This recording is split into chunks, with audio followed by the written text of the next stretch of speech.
కేసీఆర్ ఒక చారిత్రక తప్పిదం చేసినట్టే. అదేంటి అంటే తన బలహీనతను తను ఒప్పుకున్నట్టే. సిపిఐ సిపిఎం క్రిందసారి పొత్తుకి వస్తానని చెప్తే అంగీకరించకుండా డైరెక్ట్ అసెంబ్లీ ఎలక్షన్స్కి వెళ్ళారు. కమ్యూనిస్టులు రెడీ. అంతకుముందు మునుగోడులో ఆ కమ్యూనిస్టుల వల్లే విజయం సాధించినటువంటి కేసీఆర్ మెయిన్ ఎలక్షన్స్లో వాళ్ళని వద్దని పక్కన పెట్టారు.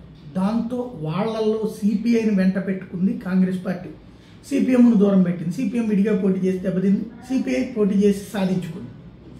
కేసీఆర్ మాత్రం దూరం పెట్టారు.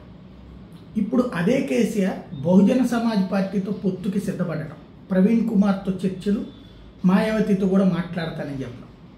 విచిత్రం ఏంటంటే బహుజన సమాజ్ పార్టీకి ఒక 2% 1% ఓట్లు ఉంటాయో. అలాంటి పార్టీతో పొత్తు పెట్టుకోవడం అంటే కేసీఆర్ పరిస్థితి ఏ స్థితికి వచ్చింది? బళ్ళు ఓడలవ్వడం, ఓడలు బళ్ళు అవ్వడం అంటే అదే పరిస్థితి. అంటే కనీసం 1-2% ఓట్లు కూడా ఇక్కడ మళ్ళీ ట్రయాంగులర్ ఫైట్ కాబట్టి 1% 2% ఓట్లతో తేడా వస్తుందనేటువంటిది కాదు. పతనం ప్రారంభమైనప్పుడు ఖచ్చితంగా మనకు తెలియకుండానే రాంగ్ స్టెప్స్ వేస్తుంటాం.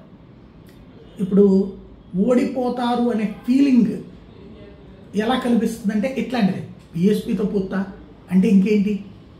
ఇక్కడ రెండో కోణం కూడా ఉంది.